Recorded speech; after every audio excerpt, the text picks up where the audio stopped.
You, John Fitzgerald Kennedy, do solemnly swear. I, John Fitzgerald Kennedy, do solemnly swear. That you will faithfully execute the office of President of the United States. That I will faithfully execute the office of President of the United States. And will, to the best of your ability.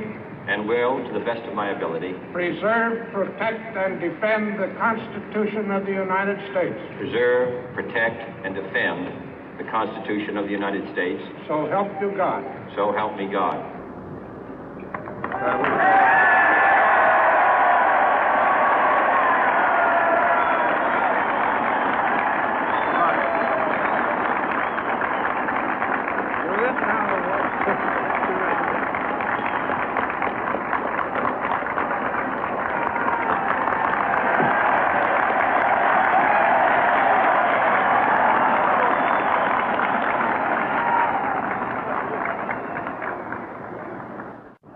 Vice President Johnson, Mr. Speaker, Mr. Chief Justice, President Eisenhower, Vice President Nixon, President Truman, Reverend clergy, fellow citizens.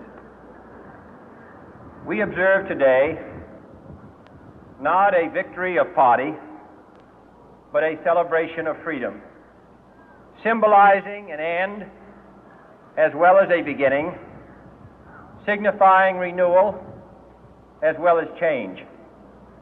For I have sworn before you and Almighty God the same solemn oath our forebears prescribed nearly a century and 3/4 ago. The world is very different now, for man holds in his mortal hands the power to abolish all forms of human poverty and all forms of human life. And yet the same revolutionary beliefs for which our forebears fought are still at issue around the globe. The belief that the rights of man come not from the generosity of the state, but from the hand of God. We dare not forget today that we are the heirs of that first revolution. Let the word go forth from this time and place to friend and foe alike that the torch has been passed to a new generation of Americans born in this century, tempered by war, disciplined by a hard and bitter peace, proud of our ancient heritage, and unwilling to witness or permit the slow undoing of those human rights to which this nation has always been committed and to which we are committed today at home and around the world.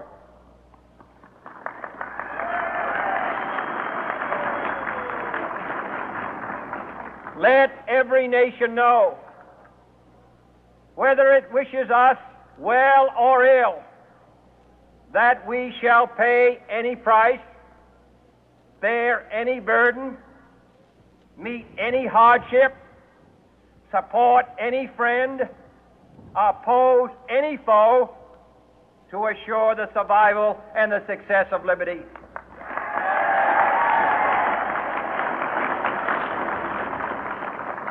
This much we pledge and more. To those old allies whose cultural and spiritual origins we share, we pledge the loyalty of faithful friends. United, there is little we cannot do in a host of cooperative ventures. Divided, there is little we can do, for we dare not meet a powerful challenge at odds and split asunder. To those new states whom we welcome to the ranks of the free, we pledge our word that one form of colonial control shall not have passed away, merely to be replaced by a far more iron tyranny. We shall not always expect to find them supporting our view, but we shall always hope to find them strongly supporting their own freedom, and to remember that in the past, those who foolishly sought power by riding the back of the tiger ended up inside.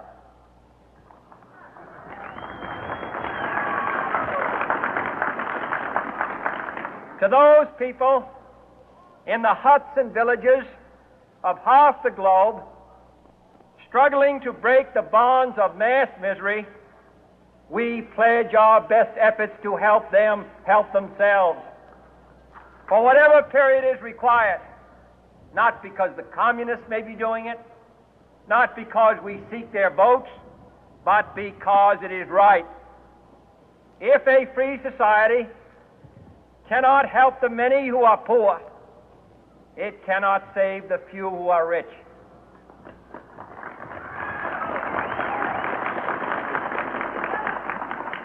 To our sister republics south of our border, we offer a special pledge to convert our good words into good deeds, in a new alliance for progress, to assist free men and free governments in casting off the chains of poverty.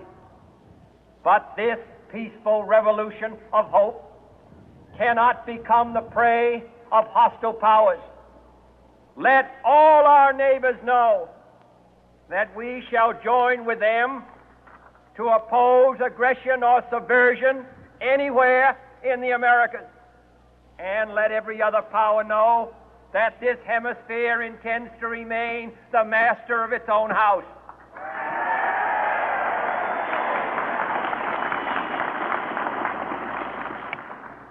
To that World Assembly of Sovereign States, the United Nations, our last best hope, in an age where the instruments of war have far outpaced the instruments of peace, we renew our pledge of support to prevent it from becoming merely a forum for invective, to strengthen its shield of the new and the weak, and to enlarge the area in which its writ may run. Finally, to those nations who would make themselves our adversary, we offer not a pledge, but a request that both sides begin anew the quest for peace.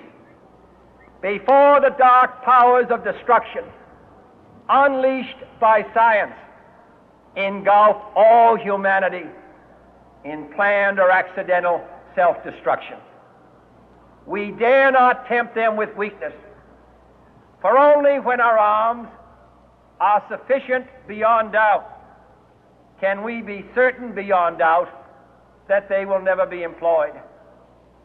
But neither can two great and powerful groups of nations take comfort from our present course, both sides overburdened by the cost of modern weapons, both rightly alarmed by the steady spread of the deadly atom, yet both racing to alter that uncertain balance of terror that stays the hand of mankind's final war. So let us begin anew, remembering on both sides that civility is not a sign of weakness, and sincerity is always subject to proof. Let us never negotiate out of fear, but let us never fear to negotiate.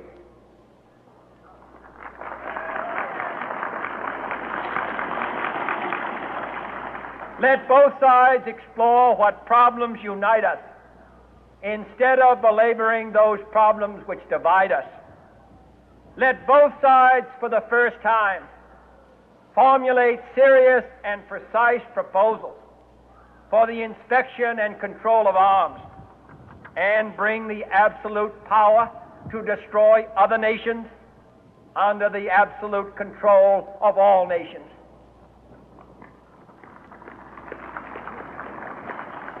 Let both sides seek to invoke the wonders of science instead of its terrors. Together let us explore the stars, conquer the deserts, eradicate disease, tap the ocean depth, and encourage the arts and commerce. Let both sides unite to heed in all corners of the earth the command of Isaiah to undo the heavy burden and let the oppressed go free. And if a beachhead of cooperation may push back the jungle of suspicion, let both sides join in creating a new endeavor, not a new balance of power, but a new world of law, where the strong are just and the weak secure and the peace preserved. All this will not be finished in the first 100 days, nor will it be finished in the first 1,000 days, nor in the life of this administration, nor even perhaps in our lifetime on this planet. But let us begin.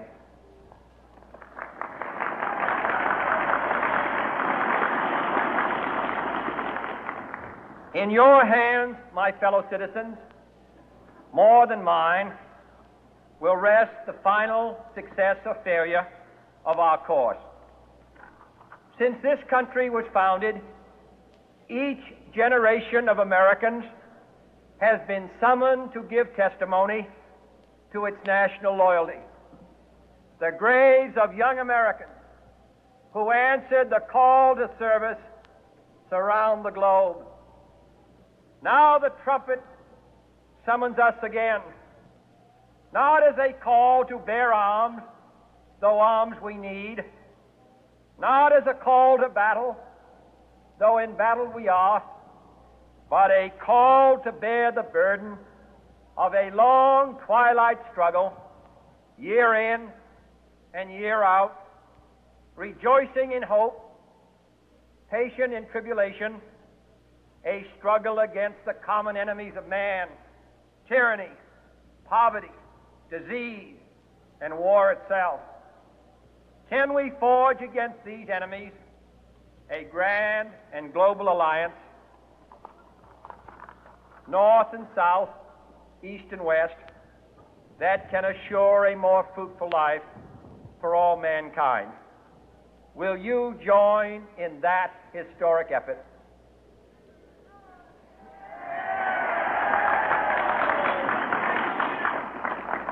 In the long history of the world, only a few generations have been granted the role of defending freedom in its hour of maximum danger.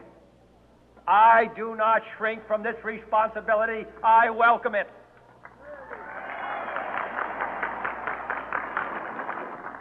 I do not believe that any of us would exchange places with any other people or any other generation. The energy, the faith, the devotion which we bring to this endeavor will light our country and all who serve it. And the glow from that fire can truly light the world. And so, my fellow Americans, ask not what your country can do for you, ask what you can do for your country.